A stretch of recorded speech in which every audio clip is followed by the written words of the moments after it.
रायबरेली जिले में आए अखिल भारतीय जनसंघ के राष्ट्रीय अध्यक्ष एवं पूर्व कैबिनेट मंत्री स्वामी प्रसाद मौर्य ने फतेहपुर की घटना को लेकर सरकार पर सीधा हमला बोला है। रायबरेली में मीडिया से बातचीत के दौरान उन्होंने कहा कि फतेहपुर में खुलेआम हिंदू संगठनों के लोगों ने उत्पात मचाया था, लेकिन सरकार की ओर से किसी भी उपद्रवी के खिलाफ कार्रवाई नहीं की गई और न ही उनके घरों पर बुलडोजर चला। उन्होंने सवाल उठाया कि जब बरेली में मुस्लिमों के घरों पर बुलडोजर चल सकता है तो फतेहपुर और बहराइच की घटनाओं में क्यों नहीं? क्या कानून सबके लिए बराबर नहीं है? मौर्य ने आरोप लगाया सरकार जाति विशेष के लोगों को संरक्षण दे रही है। उन्होंने कहा कि यूपी में अपराध अपने चरम पर है और अपराधी पूरी तरह बेखौफ घूम रहे हैं। लखनऊ से गौरीगंज जाते समय रायबरेली में स्वामी प्रसाद मौर्य ने ये बयान दिया। करने के बाद सलवन में एक सामाजिक कार्यक्रम अटेंड करेंगे और उसके बाद मैनपुरी स्थित संकिसा में भी सम्राट अशोक धम्म विजयदशमी का कार्यक्रम है, उसमें भी मैं सम्मिलित होने जाऊंगा। बरेली कांड को किस नजरिए से देख रहे हैं? देखा जा रहा है वहाँ आए दिन जो है बुलडोजर अब चल रहा है। ये भारतीय जनता पार्टी की एक साजिश है हिंदू मुस्लिम मस्जिद मंदिर मुद्दा जिंदा बनाए रखने का। क्योंकि भारतीय जनता पार्टी सरकार सभी मुद्दों पर पिट गई। सरकार की गलत नीतियों के चलते देश में बड़े पैमाने पर बेरोजगारी बढ़ी है। करोड़ों नौजवान बेरोजगारी का दंश झेल रहे हैं। गरीबी इस हद तक पहुंची है कि 140 करोड़ लोगों में 80 करोड़ लोगों की जिंदगी 5 किलो 10 किलो चावल पे आके अटक गई है। महंगाई आसमान पर है, लोगों का जीना दूभर हो गया है। किसान दर की ठोकरें खा रहा है। घोषणा के बावजूद भी लाभकारी मूल्य आज तक नहीं दिया गया है। किसान की एक ही मांग है कि उसके उत्पाद का न्यूनतम समर्थन मूल्य घोषित किया जाए। आज तक उसकी घोषणा नहीं की है। छुट्टा जानवर किसान की फसल चल के चौपट कर रहे हैं। किसानों पर आफत का भार घर से टूटा है।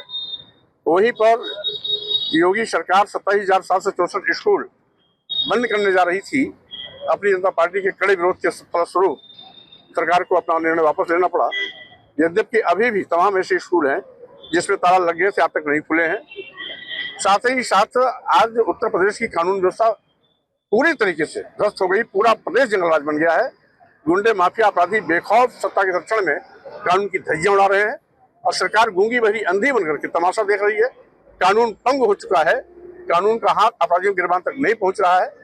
आज जो कुछ भी हो रहा है उत्तर प्रदेश में चरमराई कानून व्यवस्था के जवाबदेह और जिम्मेदार योगी सरकार है। योगी सरकार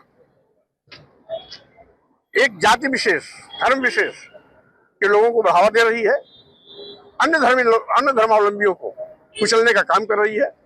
बरेली का भी प्रकरण योगी सरकार की विफलता और योगी सरकार की साजिश का परिणाम है। और साथ ही साथ बरेली में जब मुस्लिम समाज के लोग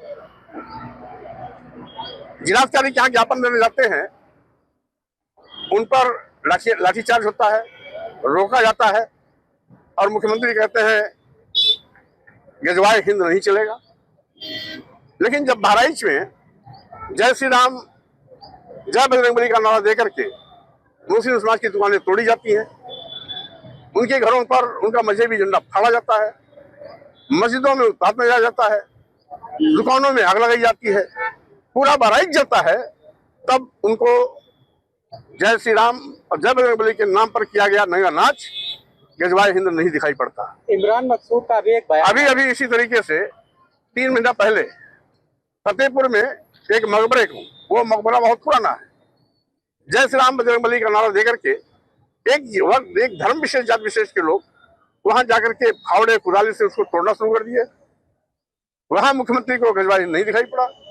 आगरा में हजारों की तादाद में रामजीलाल सुमन के यहाँ पर धावा बोलने वाले लोग हर्षा, बल्लम, तलवारें, कट्टा, बंदूकें लहराई।